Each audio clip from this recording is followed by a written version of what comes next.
মোরা যদি ডানাওয়ালা পাখি হতাম, ওই মদিনা দেখার লাগি উড়ে যাইতাম। মোরা যদি ডানাওয়ালা পাখি হতাম, ওই মদিনা দেখার লাগি উড়ে যাইতাম।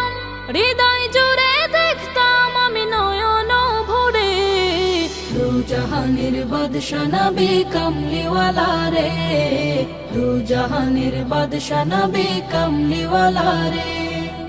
আদি পিতা আদম যখন মুসিবতে পড়ে,